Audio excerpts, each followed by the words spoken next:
Seus olhos coloridos me fazem refletir. Eu estou sempre na minha, não posso mais fugir. Meu cabelo enrolado, todos querem me dar. Eles estão baratinados, também querem enrolar. Você ri da minha roupa, você ri do meu cabelo, você ri da minha pele, você ri do meu sorriso. A verdade é que você, todo brasileiro, tem sangue crioulo. Tem cabelo duro, sarara crioulo, sarara crioulo, sarara crioulo, sarara crioulo,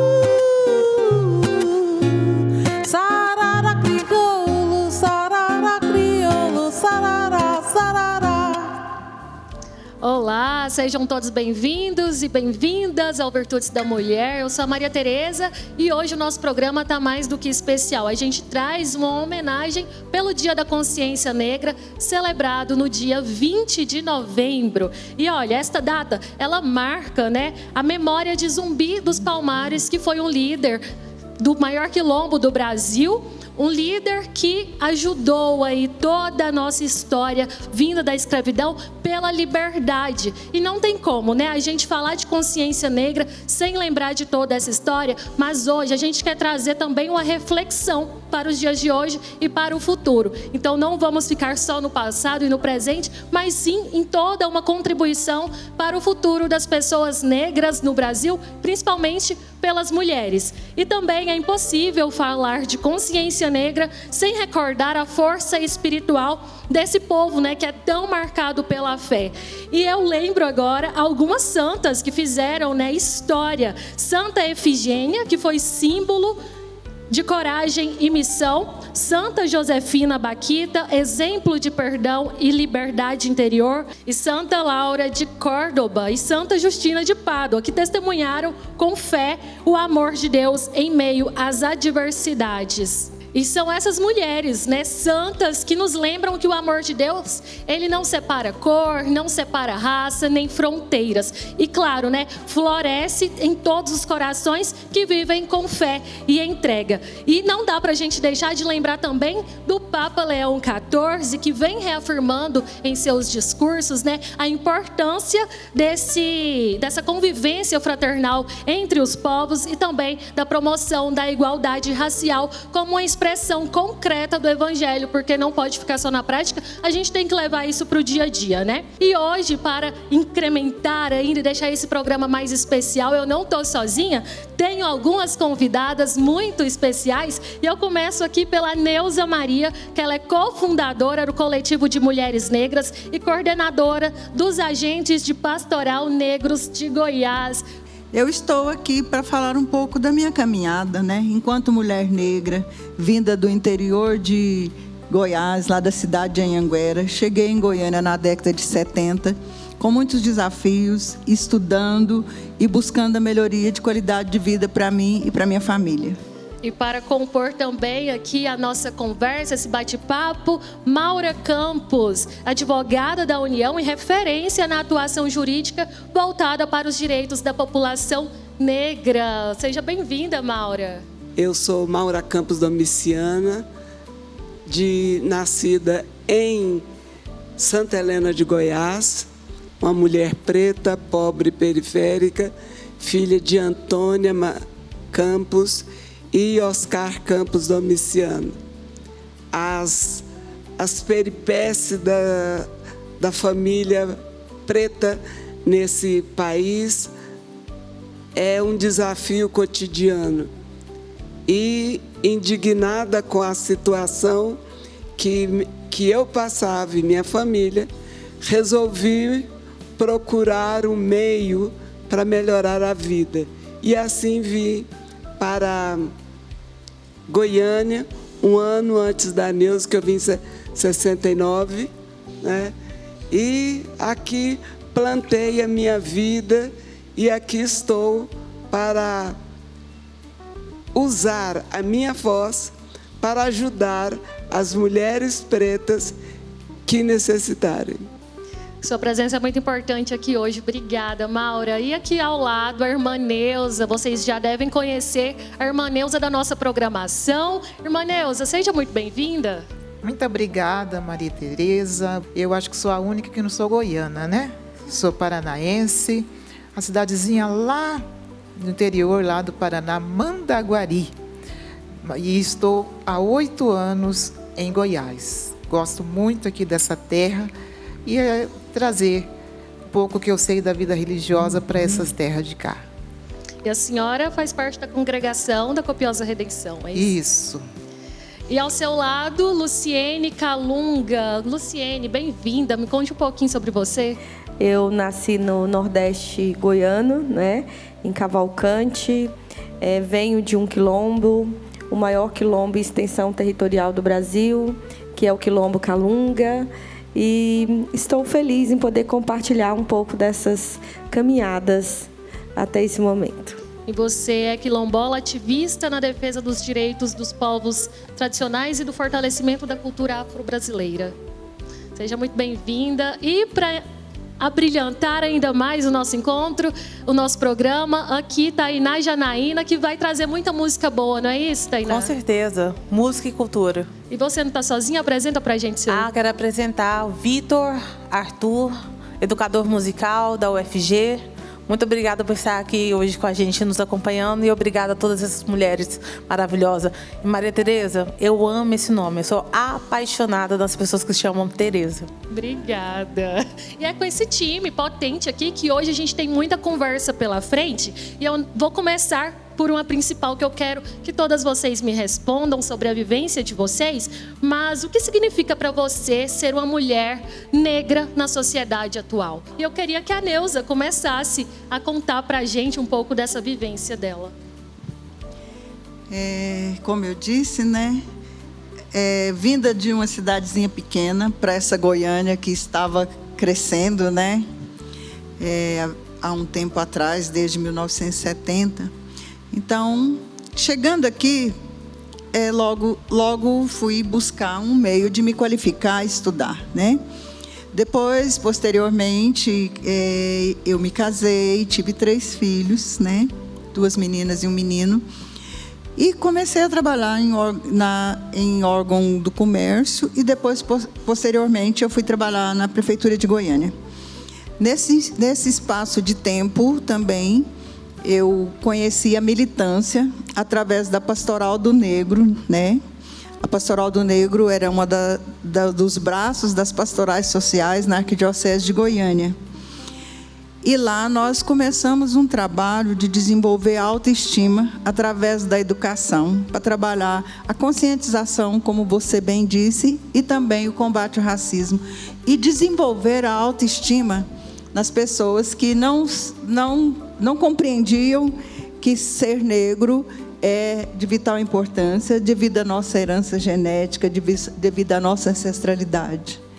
E daí para cá, eu estou sempre na militância com as minhas companheiras, cada um no seu caminho, né? Umas apoiando as outras. E estamos aí para contribuir também no que for possível. E a senhora, Maura? O que significa ser mulher negra nessa sociedade? Ser mulher negra na sociedade goiana e brasileira é um trabalho de resiliência e de luta diário, porque o corpo negro é sempre vergastado pelos olhares dos outros. E nós precisamos ter a coragem e o conhecimento e o entendimento de que esse é de muito longe, é uma herança que veio da colonização, de que a mulher negra era para ser uma trabalhadora e que não poderia ser vista em lugares destinados aos brancos, a não ser para servir. E até hoje, com raras exceções, com algumas melhoras, que já melhorou, mas mesmo assim você tem que lutar e reafirmar a sua presença diariamente. É como se tivesse te colocado em uma bolha e que de lá você não poderia ter saído. Então, sair de lá é um ato de rebeldia. E a gente tem que dizer: eu estou aqui porque também sou filha de Deus e esse lugar me pertence, apesar da negação diária. Então, irmã, e para a senhora, como foi? Para a senhora, eu queria saber como foi esse processo de se reconhecer como mulher negra. Eu vejo assim que é se amar, né? E depois, como a doutora Maura dizia, é uma busca. É uma busca, uma luta que a mulher negra pode e alcança e vai alcançar os seus direitos. Hoje em dia isso já melhorou, a gente vê por aí, né, até nos meios de comunicação, mas ainda pode melhorar mais. Irmã Neuza, influenciou na sua escolha de servir, de seguir a missão? Não, porque assim, eu li muita coisa, né, dos santos negros, como você citou, mas eu sempre me valorizei por esse lado, assim, não ser menor do que o outro, né? A cor nunca foi assim. Por mais que sabia do preconceito e tudo, mas sempre esse, não, eu posso. E servir a Deus foi um chamado mesmo muito especial que eu recebi. E para você, Lucilene, você que veio lá de Cavalcante, né? Do Quilombo, como que era toda a sua vivência e como você se reconheceu como mulher negra? Então, como você acabou de falar, né, no Quilombo eu era mais uma. Então a gente não tinha necessidade de estar se reconhecendo ou se apresentando enquanto mulher negra. Então a gente se via no outro, né? Somos iguais. E bateu muito essa questão da negritude quando eu saí de Cavalcante, né? Saí do Quilombo e vim para a capital, Goiânia, para estudar, para trabalhar. Aí você escancara com o mundo real, que é o mundo do preconceito, das intolerâncias, do racismo estrutural. Então, aqui eu fui entender que eu era diferente, aqui eu fui entender que a gente era tratado e as oportunidades não eram iguais. Então, hoje eu me vejo como uma mulher negra que resiste e que pauta pela igualdade, pela equidade, né? Por isso, o ativismo constante que a gente acaba tendo, né? Para mudar essa realidade das próximas gerações, porque quem veio antes de mim, eu sei que já fazia isso, né? Já buscava direitos iguais, né? Já lutava para existir.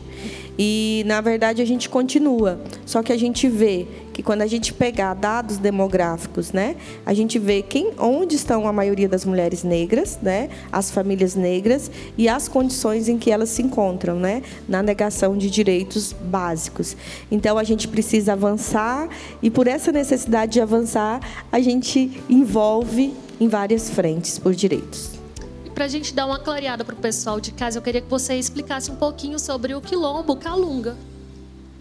Então, como eu falei, o Quilombo Calunga, ele é um dos maiores em extensão territorial do Brasil. Ele está nos 3 municípios, Cavalcante, Terezinas e Monte Alegre. O nosso território ele é demarcado em área rural, Então, os territórios eles se encontram por meios rurais. O que divide são as serras e os rios, né? Nós somos uma comunidade de aproximadamente 8.000 quilombolas. Isso eu estou falando só do lado de cá, só do lado de Goiás, porque tem uma outra parte no Tocantins também. E é uma comunidade que vive de uma forma muito simples, muito vinculada à natureza, né, pautando ali a sustentabilidade. A gente planta para comer e vende o excedente. Então, todo mundo tem uma roça de arroz, de feijão, planta sua abóbora, sua mandioca, né? E temos muitas dificuldades, como acesso à saúde, à educação, comparando com as dos grandes centros, a gente entende que não é igual. Então, a gente precisa avançar nesses direitos, mas considerando uma qualidade de vida, eu falo que a maioria dos nossos quilombolas que estão lá, que não precisaram sair, como eu saí, vive bem. Vive bem porque vive de forma saudável, né? Ali, sem nenhuma poluição, sem nenhum preconceito. E a gente que às vezes não tem escolha, quem quer estudar ou quem quer trabalhar, a gente ainda não tem o direito de permanecer no nosso território, porque nos nossos territórios ainda não tem uma universidade, não tem uma faculdade. Se a gente quiser fazer, a gente tem que sair de lá. E foi o que aconteceu comigo. Eu gostaria de estar lá, né? De ter permanecido, mas eu saí. Então, a gente também tem uma cultura muito rica, né? A gente tem a terceira maior romaria do estado de Goiás, está lá no nosso território, em louvor a Nossa Senhora da Abadia e Divino Espírito Santo em agosto, né? Então, a fé está muito presente nas nossas comunidades, no nosso Quilombo Calunga. E a conversa tá boa, a gente tem muito bate-papo pela frente, gera certas curiosidades em saber mais da história de cada uma de vocês, mas a gente tem que ir para o intervalo. Antes disso, participe pelas nossas redes sociais, @TV Pai Eterno, que aparece aqui no seu vídeo, pelo telefone 62-3506-9800, mande sua mensagem e, claro, venha fazer parte da nossa família de amor. E vamos animar? Vamos de música, Tainá? Vamos. Canta pra gente.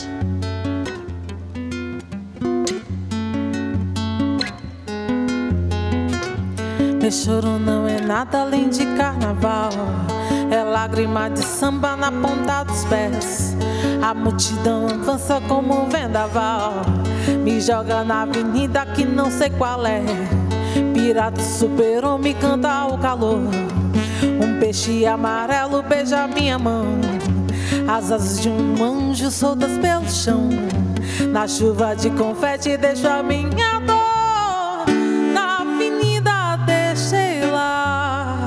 A pele preta e a minha voz na avenida deixei lá.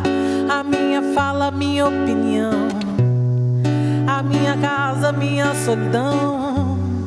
Joguei do alto do terceiro andar, quebrei a cara e me livrei do resto dessa vida. Na avenida até o fim, mulher, no fim do mundo eu vou até o fim cantar.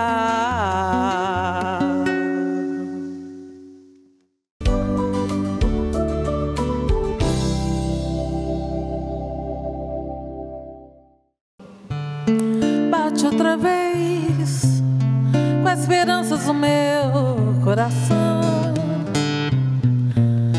pois já vai terminando o verão, enfim.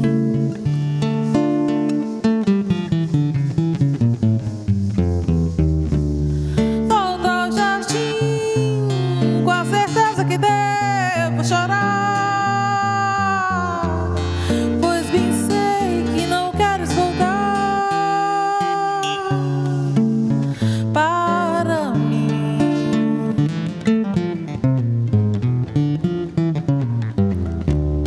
Queixe minhas rosas, mas que bobagem, as rosas não falam.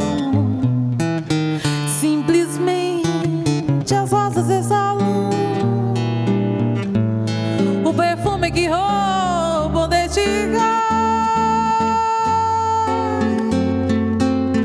Devias vir para ver os meus olhos tristes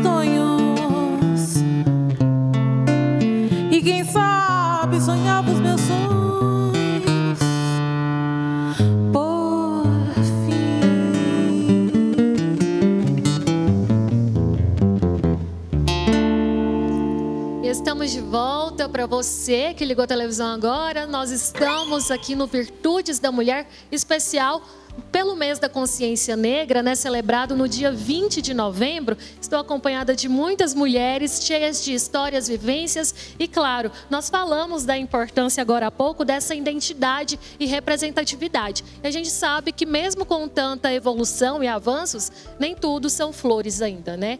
E eu queria que vocês compartilhassem agora comigo, eu queria saber quais os principais desafios nesse processo até chegar até aqui. A Lucilene, né, minha companheira aqui, que eu admiro muito, ela trouxe aí uma fala muito importante, porque os desafios são muitos e enquanto para nós mulheres negras e para a comunidade negra ainda é muito difícil o acesso às oportunidades.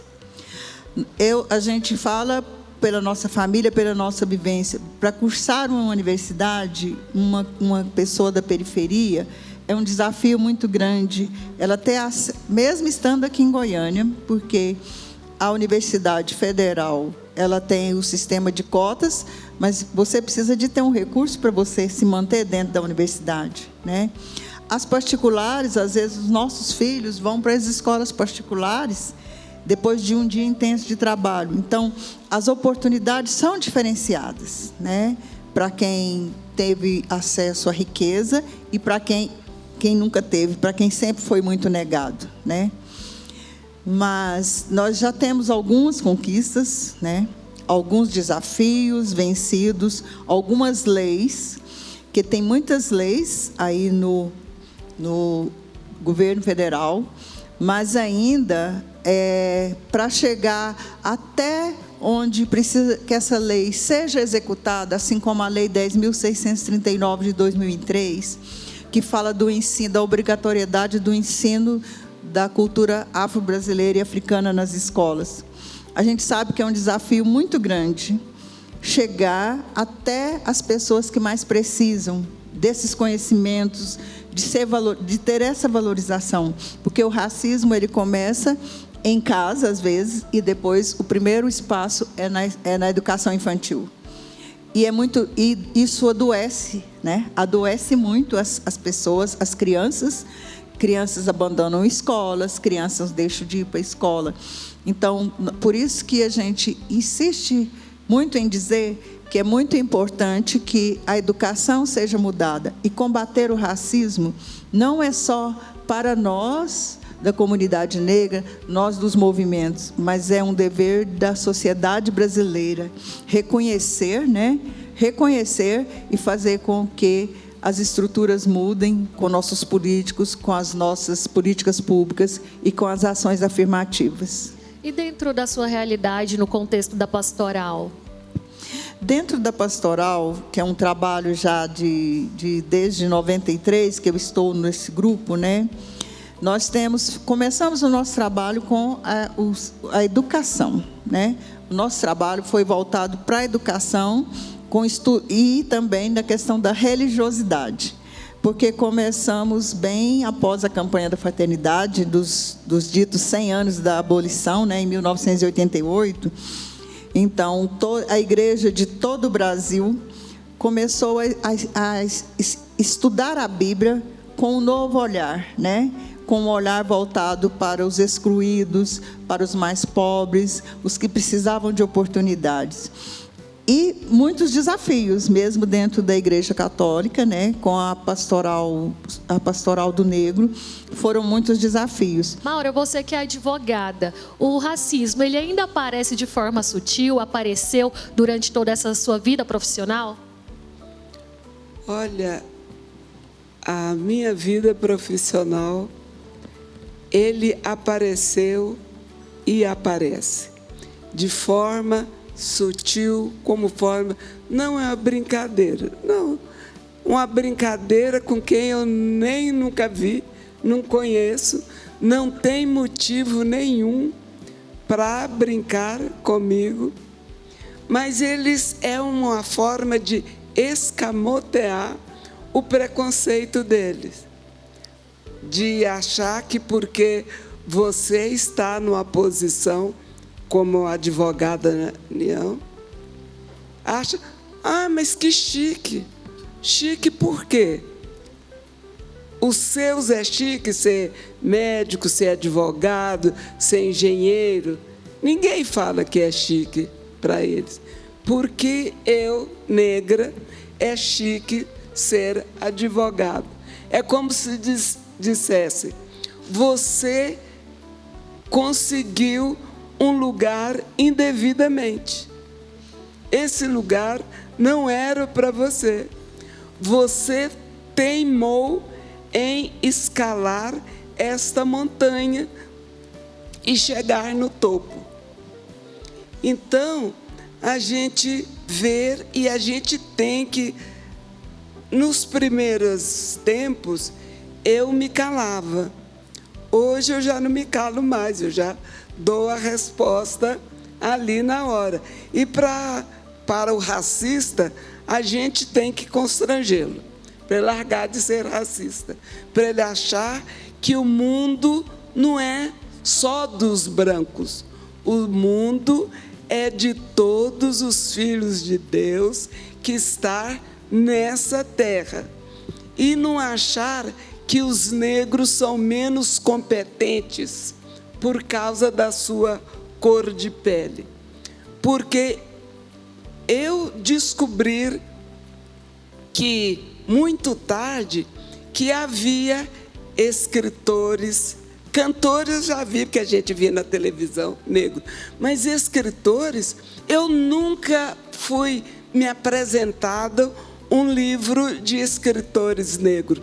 E o que era negro, que era Machado de Assis, eles embranqueceram ele, porque eles não poderiam entender que um negro tivesse aquela condição de intelectualidade que tinha Machado de Assis, que escreveu tanto sobre a nossa cultura. Machado de Assis aprendeu quase que sozinho, porque ele vendia doces, vendia jornal, mas não podia entrar na sala de aula, porque ele era negro. Então ele ficava sentado na calçada, ouvindo as aulas. Por que ele aprendeu francês? Também sentado de fora, na calçada, ouvindo. Ele se propôs a melhorar de vida para ele e para a sua família, porque a mãe dele era lavadeira, igual a minha. Então, ele tinha que mudar. Então, ele se auto-intelectualizou e mostrou para a sociedade branca que é possível. E eu também, na minha... não escrevi muitos livros, sou coautora de 3 livros, né? Mas pretendo escrever um livro sozinha, porque nós precisamos contar a nossa história, porque enquanto o caçado não escrever a sua história, só vai ouvir a história escrita pelo caçador, só para aqueles que maltratou os negros que foram caçados na África e trazidos para o Brasil como peça, como moeda de troca, como objeto para ser negociado a mão de obra. E se a gente não tiver essa consciência e começar também a contar a nossa história pela nossa visão, vai ficar só pela visão do caçador. E por isso nós temos que educar as nossas crianças, mostrar para eles escritores negros. Fiquei muito feliz do Lázaro Ramos escrever vários livros e levar para Portugal também, para ser apresentado lá. Então, as crianças negras precisam e saber a história também, porque a história é dita como se os brancos foram o dono de tudo, mas não é. Os gregos, a filosofia grega é egípcia. Eles foram lá abeberar da cultura egípcia e depois se disseram que eram deles. Mas não. Vocês podem ver as pirâmides. Até hoje está lá, em pé. Aqui no Brasil, coisa nova, quantas já caíram? Então, e há como aquelas pedras para construir as pirâmides. E egípcios eram negros. Então, a medicina é negra. A matemática é negra. Mas isso não é dito nas escolas, nas universidades. Então, nós negros precisamos ir atrás da nossa ancestralidade, da nossa cultura e se apropriar da nossa cultura. E dentro dessa mesma realidade que a Maura falou, Lucilene, eu queria saber de você, dessa resistência calunga, quilombola calunga. Queria que você falasse um pouco do que já passou até aqui dentro de tudo isso também. Então, a nossa resistência, eu falo assim, que o povo resiste porque a gente ainda está em um ciclo territorial, né? Então, a gente mantém a nossa cultura muito viva. Eu falo muito desse cuidado coletivo e do respeito aos mais velhos, né? No quilombo a gente ainda pede a bênção, a gente, se um está precisando de ajuda, a gente compartilha.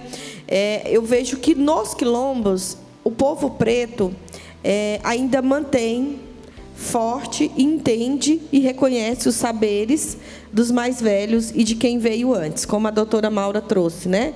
Falando desses fatos históricos e importantes, né? Que a população negra foram os protagonistas e que às vezes não é representado em um livro de história. No quilombo, a gente reconhece os saberes, esses saberes, né? Mesmo não terem um entendimento, né, que no Egito, que a África é composta por vários países e que lá é o berço da civilização e de vários saberes, porque a gente não sabe disso através da educação, mas a gente sabe que os nossos mais velhos e quem veio antes foram pessoas importantes, porque é através da oralidade. Então, eu falo que no quilombo a gente entende a importância um dos outros, né? Por causa desses saberes. Mas a gente precisa avançar, porque na escola, na educação básica, isso não é repassado. Quando você pergunta a uma criança, às vezes, que não é do quilombo, se é bom ser negro, o que ele acha de ser negro, ele não vai querer se identificar como negro. Principalmente na escola, quando ele vê a imagem que ele tem, às vezes, de um livro falando a história do negro, é sempre que ele é escravo, é sempre contando a história do negro escravizado, do negro sendo açoitado, né? Então, não é isso que a gente acredita, não é isso que a gente quer que seja repassado. E no quilombo, não, a gente hoje conta outras histórias, né? Mesmo que lá no livro não está de acordo, mas a gente conta.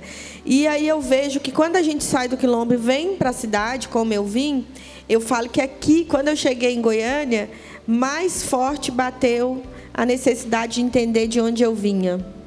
A minha raiz, ela foi lá, deu aquele, opa, calma aí, eu sei de onde eu venho, eu tenho que voltar lá. Por que ser quilombola é importante? Por que meu povo é importante? Eu tenho que saber mais do meu povo. Então, quando eu precisei sair do meu quilombo, inclusive para ver a grandiosidade que era o quilombo, sabe?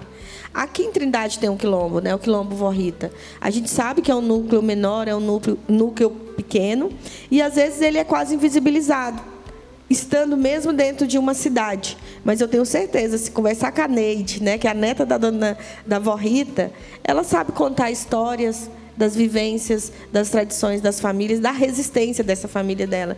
Então, assim, a gente tem muitas dificuldades, né, por ser negro, mas enquanto quilombola, eu estou falando enquanto quilombola, eu agradeço de ser pertencente a esse núcleo de pessoas que ainda acreditam no próximo, ainda acreditam na coletividade. Irmã Neuza, e continuando esse assunto, eu queria saber da senhora, que sempre está ali mais próxima aos mais vulneráveis, né? Na sua atuação missionária, como foi vivenciar tudo isso como uma mulher negra e também como é esse trabalho para as pessoas negras? A minha mãe era bem negrinha.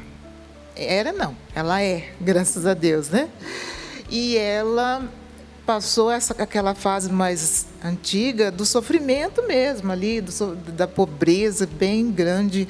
E ela foi passando já para nós: vocês têm que estudar, vocês têm que crescer na vida para não passar o que eu passei. Então, esse passar, assim. E hoje eu vejo já os meus sobrinhos, né? Eu estou distante, mas eu estou vendo a busca deles por faculdade. Daí a Neuza falou de cota. Eu tenho uma sobrinha que passou em Direito numa faculdade pública de cota. E estou com o sobrinho lutando para a medicina. Então, não é fácil. Então, esse passar assim, de família é uma importância assim, muito grande para o negro, às vezes até o pardo, adquirir os seus direitos. E a minha vivência missionária, graças a Deus, eu sou muito feliz, porque... Mas olha como que é, né? A autoestima também é muito importante para nós. Porque quando eu fui buscar uma vida religiosa, um lugar, eu olhava se tinha negro lá. Então, como que a gente, a nós mesmos, muitas vezes nos diminui.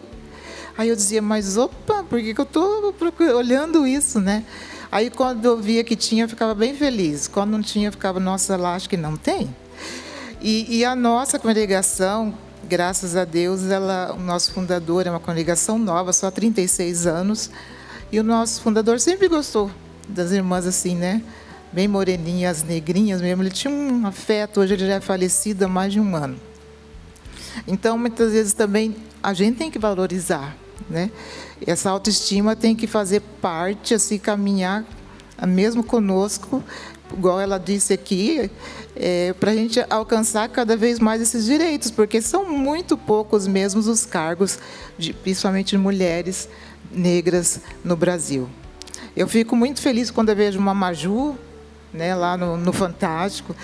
Eu me alegro demais, porque se tinha aquilo até pouco tempo, e ainda deve ter, que parece um negro ou é um taxista, né, ou é a funcionária da madame lá, né, e hoje isso está crescendo, e acredito em Deus que vai crescer cada dia mais. Jornalistas, advogados, tudo isso vai, médicos, porque todos têm o mesmo direito. São muitos desafios, né? Cada uma conseguiu falar aqui um pouquinho, mas a luta continua. E eu quero falar de música agora. A música que traz essa alegria, né? E também fala de resistência. Canta um pouquinho pra gente, Tainá. Claro, vamos lá. Canto das Três Raças. Ninguém ouviu um soluçar de dor no canto do Brasil. Um lamento triste sempre ecoou, desde que o índio guerreiro foi pro cativeiro e de lá cantou.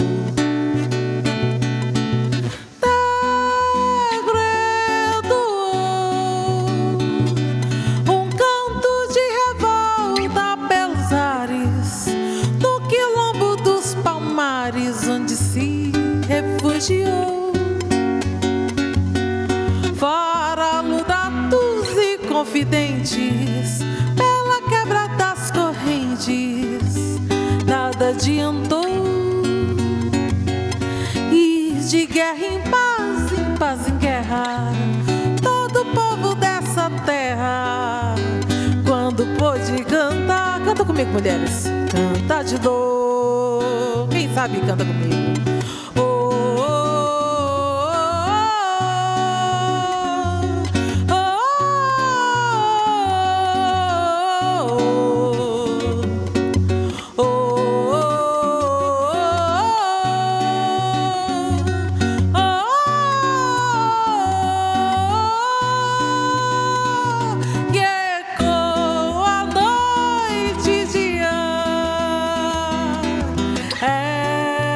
Ensurdecedor, ai, mas que agonia, o canto do trabalhador, esse canto que devia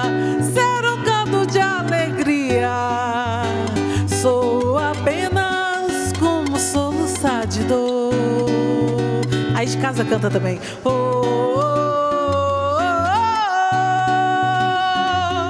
oh, oh, oh. Vamos fazer um coro?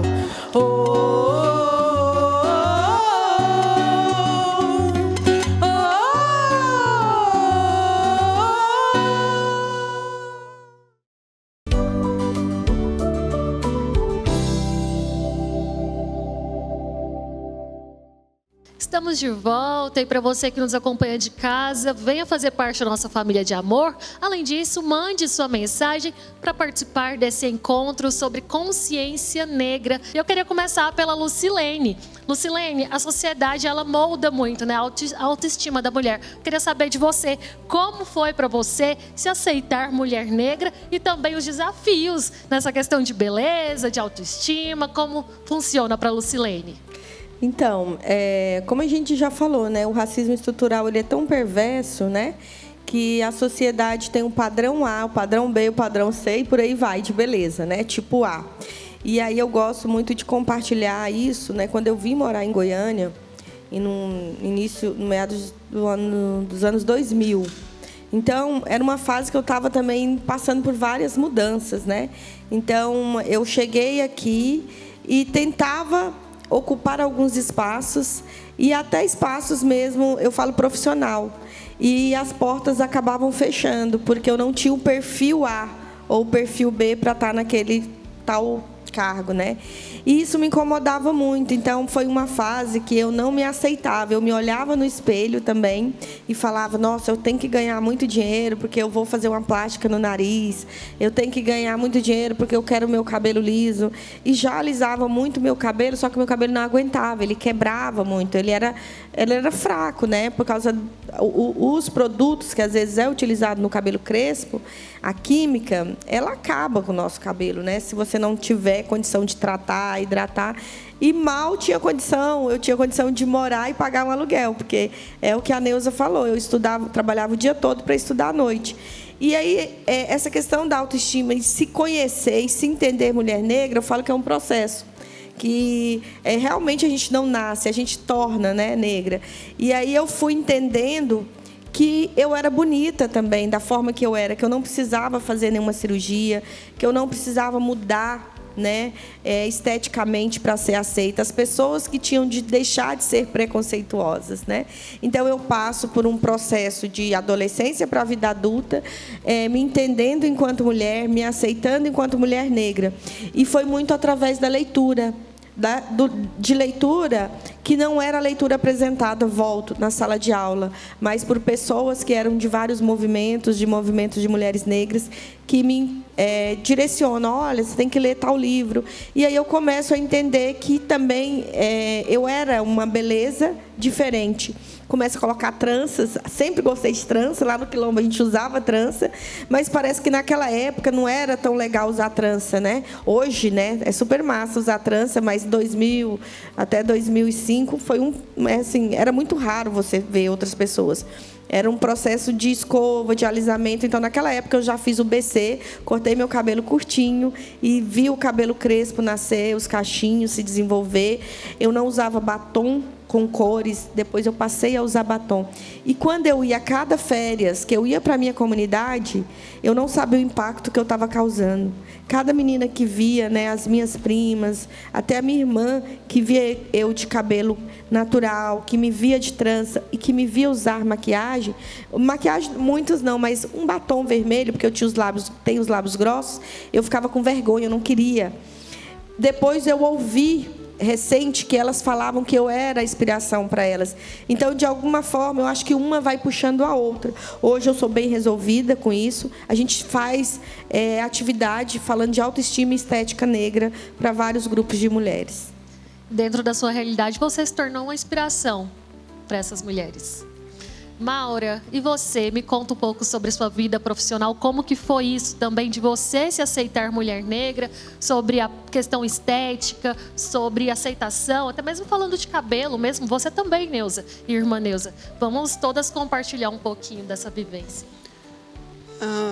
O racismo é estrutural, social ele está aí para te dizer que você é feia e que para você ter alguma forma de aceitação, você tem que ter alguns códigos. E os códigos, primeiro, foi alisar o cabelo. Então, era uma tortura ter que alisar cabelo, mas para me encaixar, mais ou menos, eu tinha que alisar os cabelos.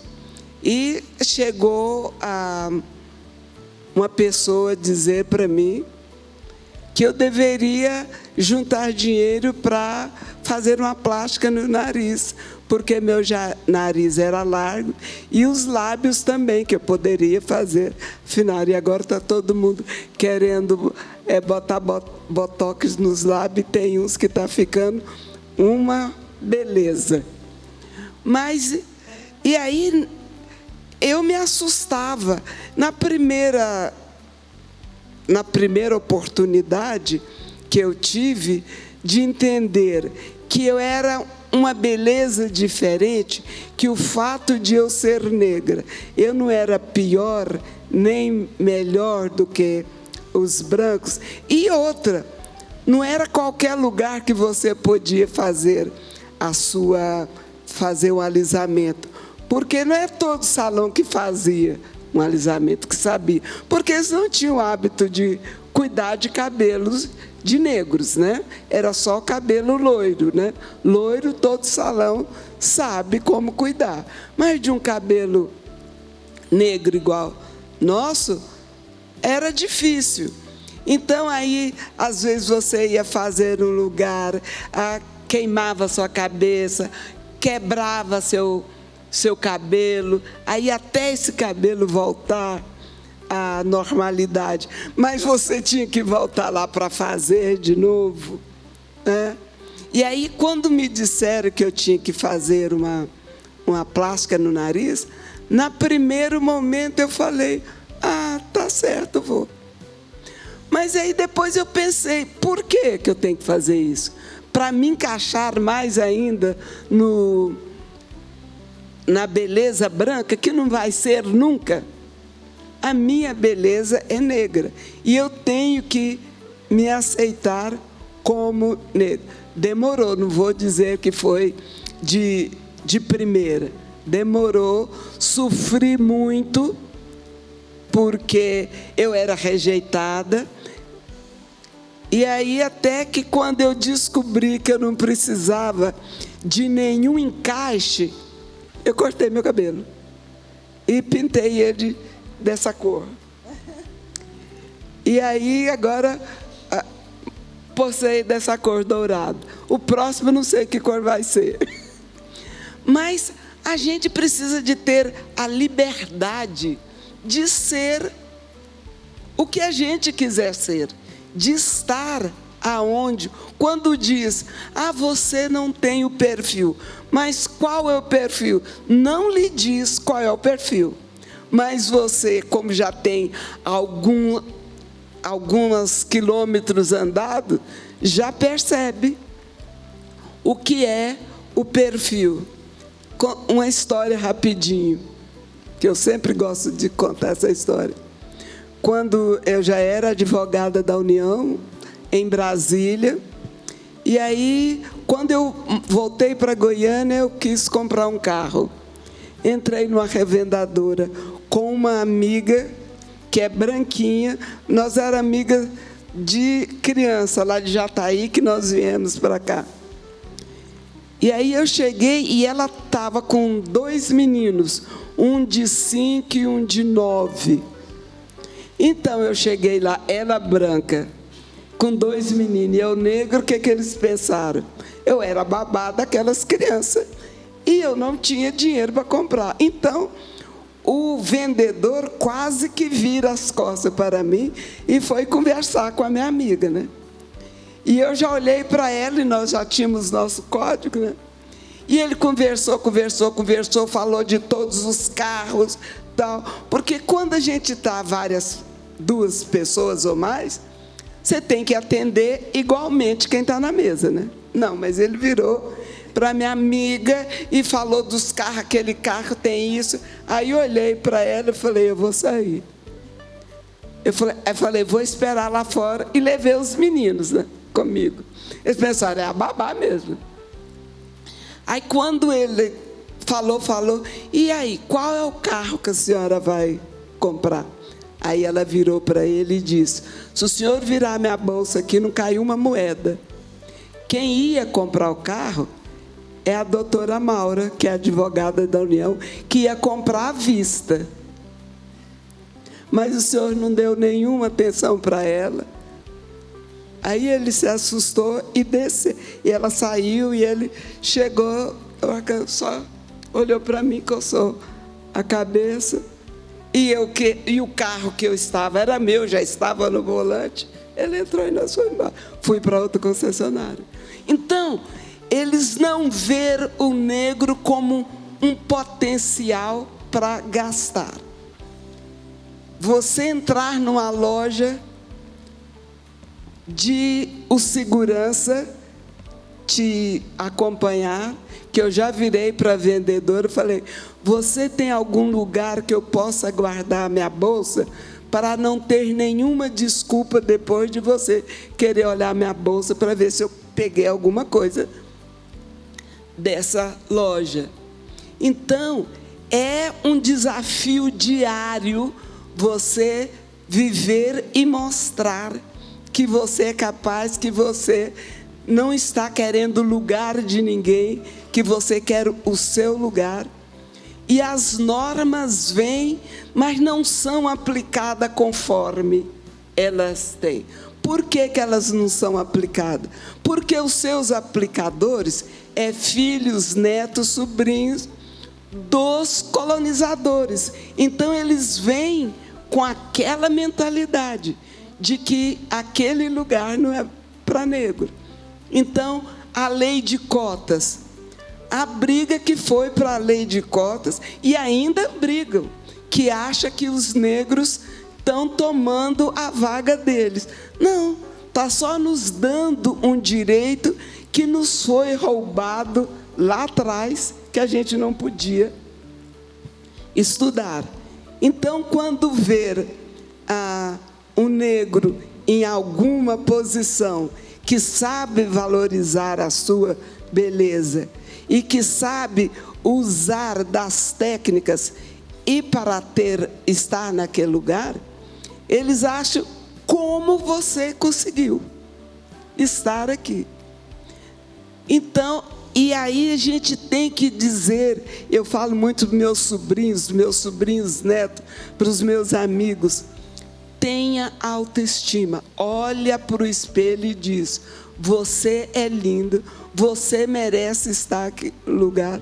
Agora, vão estudar, se qualificar, para não ficar só no chão de fábrica. Se você quiser ficar no chão de fábrica, tudo bem, mas não ficou lá porque alguém te obriga a ficar lá. Então, o segundo livro que eu participei coletivo é sobre a beleza da mulher negra. Então, a gente fala sobre essa beleza. Então, vamos valorizar, não vamos nos diminuir, vamos entrar nos espaços, não vamos nos acovardar, não vamos nos encolher. Claro que vai ter os olhares que quando você entra, te olha de baixo em cima para ver se você está condizente com aquele ambiente. Mas você não precisa levantar a cabeça nem descer. Você olha no nível normal de todo mundo, porque você merece estar ali. Obrigada por compartilhar tudo isso com a gente. A gente fica aqui, né, refletindo, pensando em tantas partes da nossa vida, né? Neuza, eu queria saber de você um pouco de como resgatar toda essa confiança, principalmente estética, das mulheres negras. A beleza negra, né, que hoje a gente, com essa formação de redes, com o apoio que uma dá para a outra, com os encontros de mulheres, né, principalmente encontros de mulheres, aqui em Goiânia nós temos uma rede goiana de mulheres que cada uma ensina uma a outra qual o melhor jeito para você ficar, para você estar, né? No caso da nossa entidade, a gente sempre trabalhou muito com o resgate da autoestima. E nos primórdios, né, do movimento, na década de 90 ainda, a gente ia para as escolas, levava os coloridos, fazia os turbantes, amarrava roupas assim coloridas pelo corpo, fazia desfiles com as crianças, com as adolescentes, para elas se sentirem pertencentes a essa identidade, se aceitarem enquanto criança negra, porque a partir do momento que você se aceita, você é capaz de enfrentar o racismo de uma forma diferente, embora ele sempre vem, né? Os ataques sempre chegam, como as companheiras aqui já falaram, os ataques sempre chegam, mas eu vejo que em 1995, de 1995 para cá, houve uma mudança no Brasil, que surgiu a revista Raça, né? E é uma das primeiras revistas, né? Uma das primeiras revistas que o público era totalmente negro, os editores, aí tinha os modelos negros, mostrava os empresários negros, e isso, os artistas negros, e isso foi dando um destaque também para a nossa comunidade negra, né? Aí logo depois veio o presidente dos Estados Unidos, um homem negro. Tivemos Benedita da Silva no Congresso, né? Uma mulher negra no Congresso.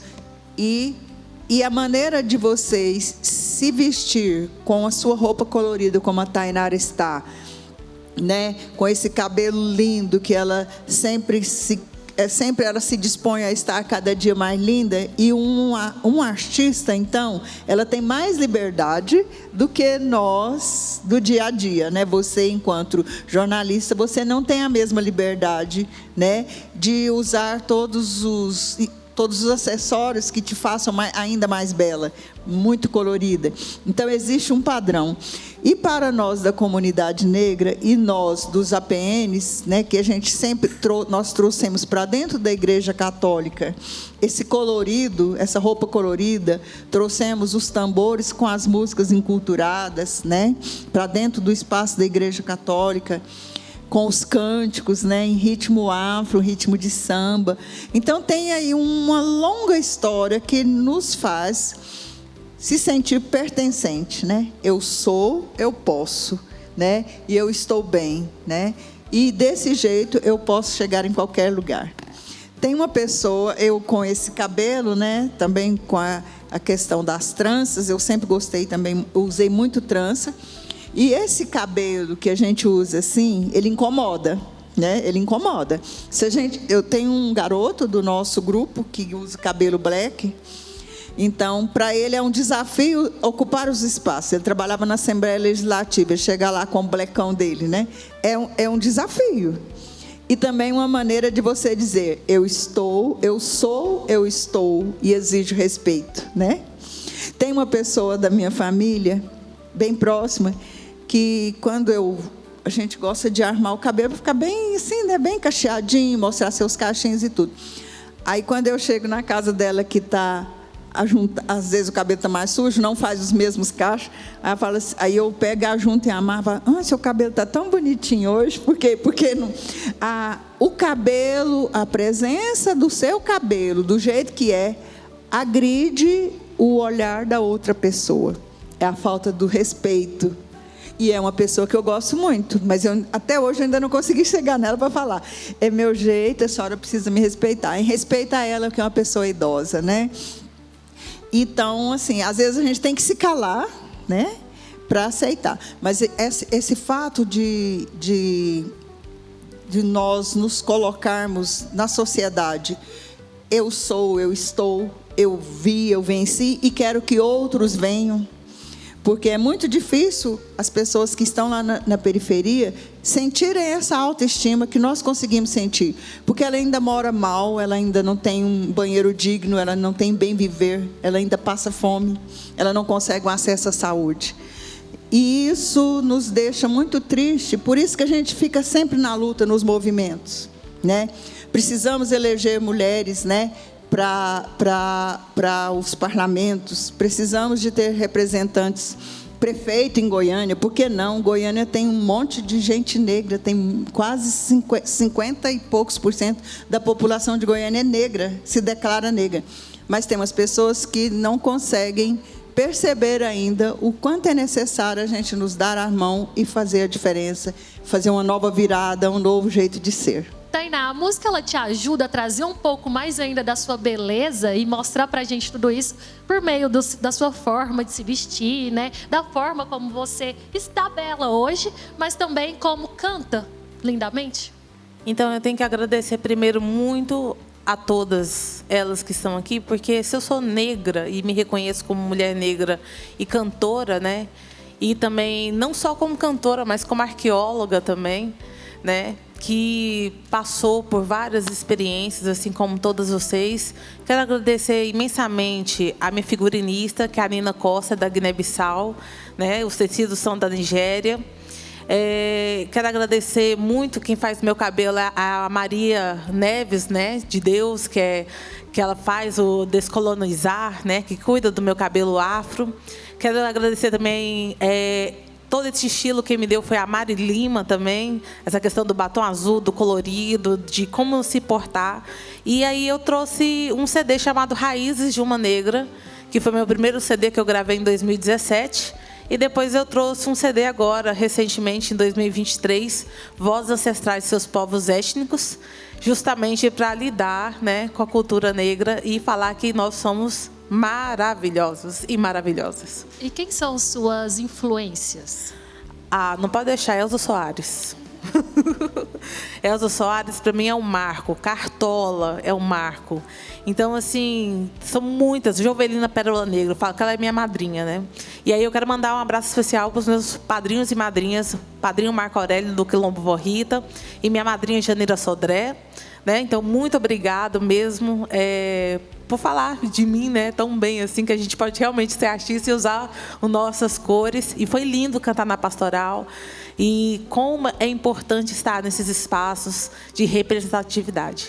Com certeza. Você falou de tanta gente talentosa aí também, né, especial. Eu quero escutar agora você cantando. Vamos pro intervalo? Agora é com a Tainá. Então, vamos lá. Elevador é quase um templo, exemplo pra minar teu sono. Sai desse compromisso, não vai nos de serviço. Social tem dono, não vai. Quem cede a vez não quer vitória.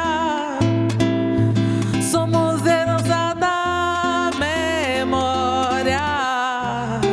Temos a cor da noite, filhos de toda noite, fato real de nossa história.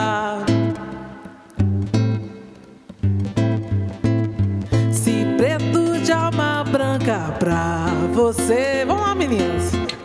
É o exemplo da dignidade.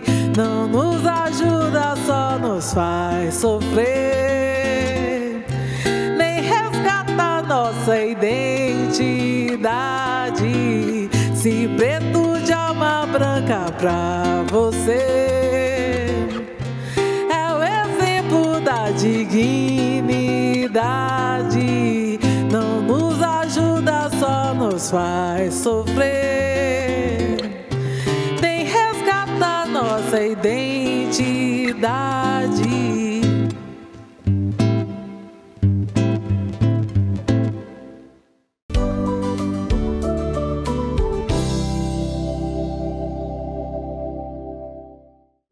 Estamos de volta ao Virtudes da Mulher e, claro, com um tema tão importante que é sobre a consciência negra. E a gente continua esse último bloco do nosso programa falando sobre as superações, sobre toda essa luta até aqui, mas o que a gente pode fazer para melhorar ainda mais a cada dia esse cenário. Eu queria conversar com a irmã Neuza para trazer um pouco da fé e da espiritualidade, de como isso também, irmã, contribui para toda essa aceitação e para a transformação da sociedade. Superação é tudo, né? Assim, para nos ajudar. E a fé, mais ainda, né? Fé é aquilo que é acreditar naquilo que não se vê. Então, a gente tendo fé, a gente alcança muito e muito, né? E nessa minha vida de religiosa, eu uso muito isso porque tem momentos que você está longe de um familiar, passa por uma dificuldade de saúde. Então, se você não tiver essa fé, esse pé no chão, esse crer em Deus, a gente se desespera, né? E a fé, ela nos ajuda a superar muitas coisas, né? Conflitos, aflições, dores, angústias, porque não adianta eu não dizer aqui que religioso também não tem dor, né? Não tem angústia, não tem sofrimento. Nós somos humanos, né? Então, o que nós temos e buscamos mais do que, às vezes, uma pessoa leiga, estar cada vez mais, essa proximidade mais com Deus, porque nós deixamos tudo para isso. Mas somos iguais a tudo, igual a todo mundo. Então, e principalmente nessa superação aí do preconceito, da pequenez. Eu fico muitas vezes, ainda hoje, triste de ouvir e de ver um racismo, né? Um xingar um jogador. Né? Isso para mim é uma dor, porque a pessoa está ali batalhando, lutando pelo seu direito, é igual a todo mundo, igual nós já falamos muito aqui, e ainda passar por isso nos dias de hoje. Mas com essa fé, com essa segurança, e nos colocar cada vez mais que vamos vencer, a gente vai chegar lá. E é graças a cada um de vocês que esse cenário ele tem se transformado, né? E eu queria saber de você, Neuza, as suas superações até aqui e o que a pastoral pode fazer para melhorar todo esse cenário. Nós ainda temos na pastoral, né, os agentes pastorais negros do Brasil aqui em Goiás, como você apresentou no início, a coletiva de mulheres negras, APNs, nós temos feito uma diferença com um trabalho entre as mulheres, né? Porque a gente sabe que a mulher tem uma força e uma vontade que ela é mais difícil de ser combatida, né? A gente não se conforma que isso não está bom, então vou deixar para lá. Não, a gente vai atrás e quer uma mudança, né? A gente quer que aconteça a mudança. Então, com essa coletiva, nós temos feito um trabalho muito legal, que talvez vocês ainda não saibam, a doutora Maura, a irmã minha xará, né, a irmã Neuza, nós estamos fazendo formação para as mulheres afroempreendedoras na cidade de Minasul, né? Temos um núcleo lá dos APNs com a professora Marlene, que retornou à cidade natal dela, e lá na região também tem muitos quilombolas, né, Lucilene, ali naquela região de Minasul.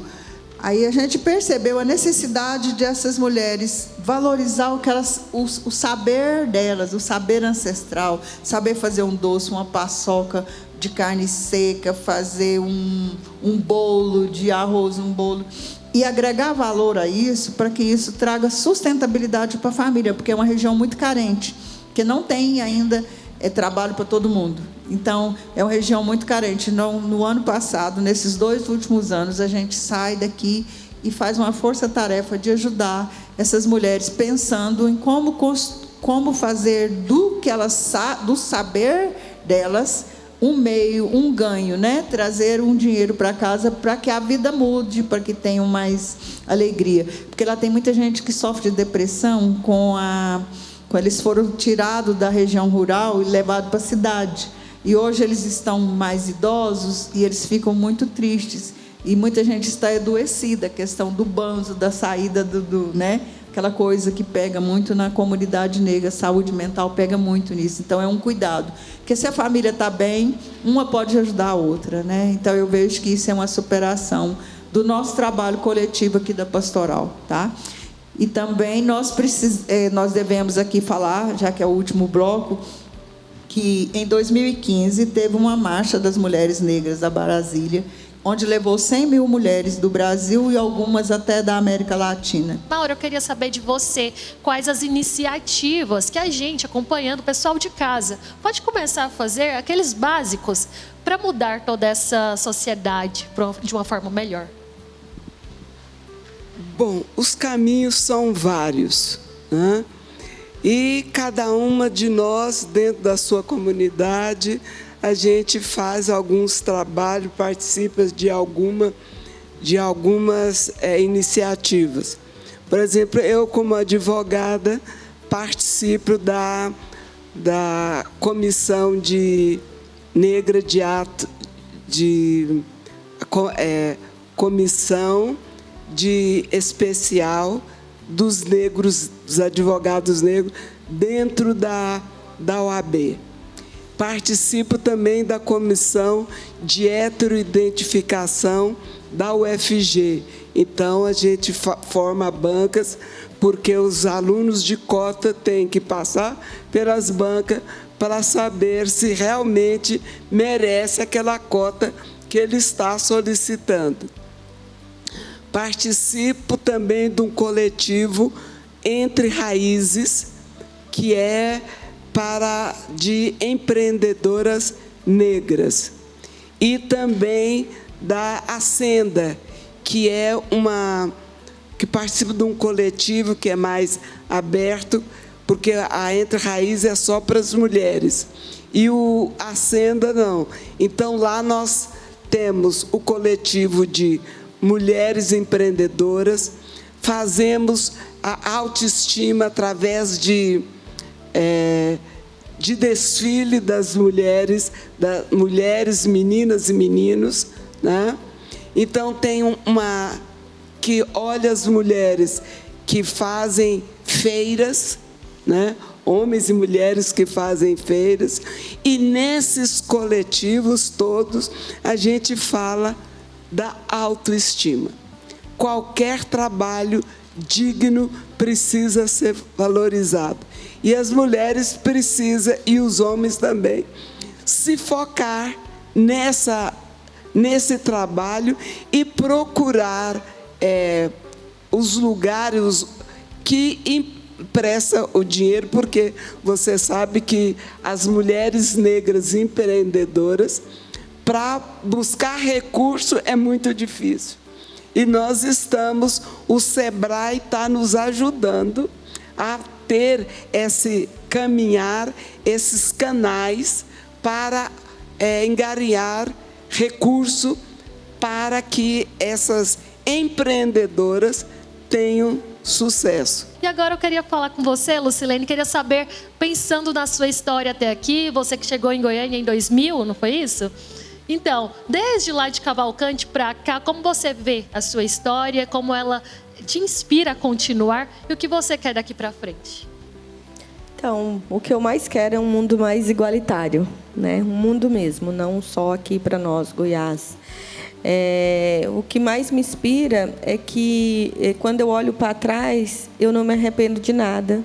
Eu não me arrependo das pessoas em que eu segurei a mão ou que me deram a mão e que tornou essa Lucilene de 2025, né?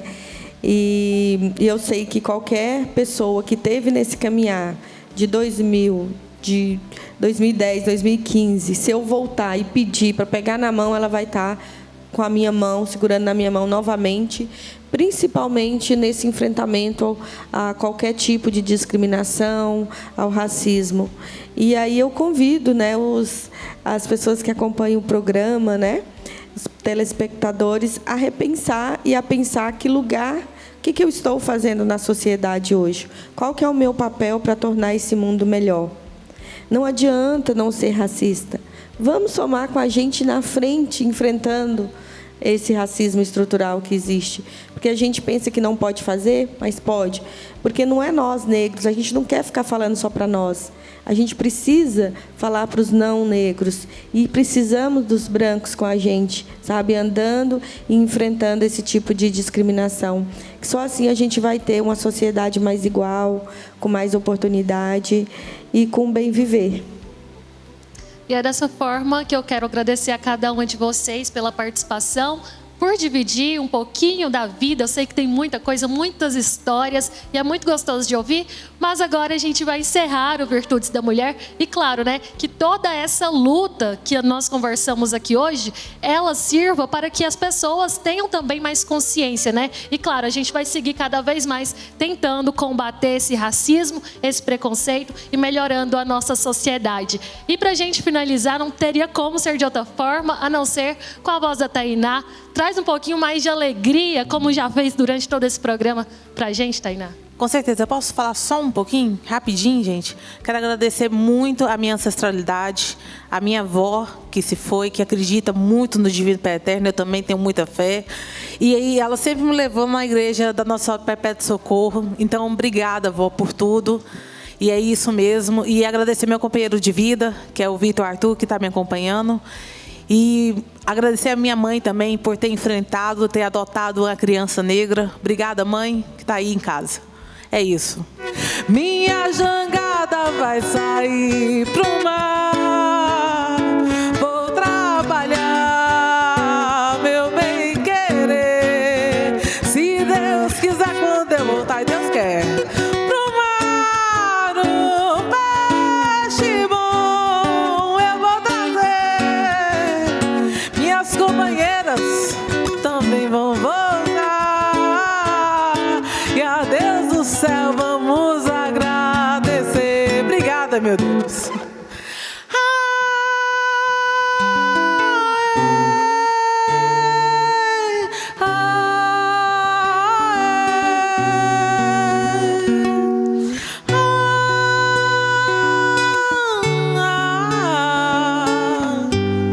Obrigada a todos. Divino Pai Eterno. Virtudes da Mulher, Consciência Negra.